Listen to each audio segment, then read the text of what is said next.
नहीं देना है, क्योंकि अगर अब उसमें ध्यान दोगे तो आप भी बिगड़ जाओगे, जो बन रहे हो उसका भी बिगड़ जाओगे। तो बोले महाराज, कल आपने श्रवण किया भक्त प्रहलाद हुए, भक्त प्रहलाद को नाना प्रकार से तकलीफ दिया गया, कष्ट पहुंचाया गया। कैसे कैसे कष्ट पहुंचाया महाराज? अग्नि से जलवाया, जहर पिलाया, हाथी के नीचे कुचलवाया, लेकिन भक्त प्रहलाद का कुछ बिगाड़ पाया?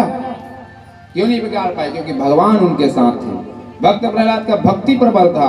और जब आप भगवान के सहारे हो जाओगे, भगवान के प्रति यदि आपका विश्वास बढ़ जाएगा, तो मान के चलो कि दुनिया भी आपका कुछ बिगाड़ नहीं पाएगी। हमारे आपके जीवन में यही कमी है कि हम भगवान के ऊपर विश्वास नहीं करते। जान रहे हैं कि परमात्मा के बगैर पत्ता भी नहीं हिलता। सब बोलते नहीं, हे महाराज भगवान के बिना पत्ता हलों नहीं हिलेगा, लेकिन मानता हो का? मानते नहीं।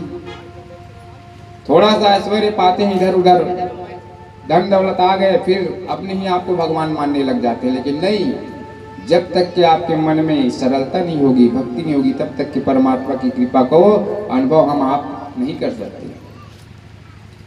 भक्त प्रहलाद को बचाने के लिए भगवान नरसिंह रूप में आए, और नरसिंह रूप में आकर हिरण्यकश्यप जैसे दुर्दांत दानवों का वध किए, और उसके पश्चात भगवान भक्त प्रहलाद की रक्षा की। कल आपने कथा में श्रवण किया कि हिरण्यकश्यप को मारे तो भगवान किस रूप में आए हैं? नरसिंह के रूप में आए। नरसिंह अर्थात शेर के रूप में। और जैसे हिरण्यकश्यप को मारे, भगवान का उग्र रूप है, क्रोध बढ़ने लगा। और जब क्रोध बढ़ने लगा, जोर जोर से दहाड़ मारने लगे। देवता लोग कहे, यदि भगवान का क्रोध शांत नहीं हुआ तो चराचर जगत में प्रलय आने की संभावना है। भगवान ज्यादा समय तक के क्रोधित ना रहे। तो भगवान के क्रोध को शांत करने के लिए ब्रह्मा जी गए, और ब्रह्मा जी भगवान की स्तुति करने लगे। जैसे ब्रह्मा जी को देखे, भगवान का क्रोध और बढ़ा। जोर से फटकारते हुए बोले, ब्रह्मा किसी को वरदान देते हो तो सोच समझ कर वरदान दिया करो। इतना वरदान कौन देता है? तुम्हारा यदि वरदान नहीं होता तो हिरण्यकश्यप पे इतना अत्याचार नहीं होता। मेरे भक्त को उन्होंने क्या क्या तकलीफ नहीं दी, क्या क्या कष्ट नहीं पहुंचाया। भग जाओ यहाँ से। जोर से फटकारे, ब्रह्मा जी आ गए। शंकर भगवान गए स्तुति करने के लिए। जो टेढ़ी नजर से देखे शंकर भगवान समझ के भगवान क्रोधित है, नहीं गए। सब लोग विचार किए कि जो किसी का नहीं सुनता वो अपनी घरवाली का सुनता है।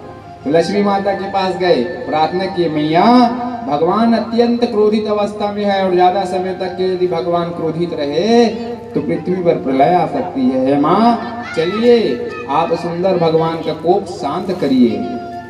माता लक्ष्मी कहे कि देवताओं चिंता मत करो, भगवान तो कोप में आते नहीं, वो तो शांताकार है। शांत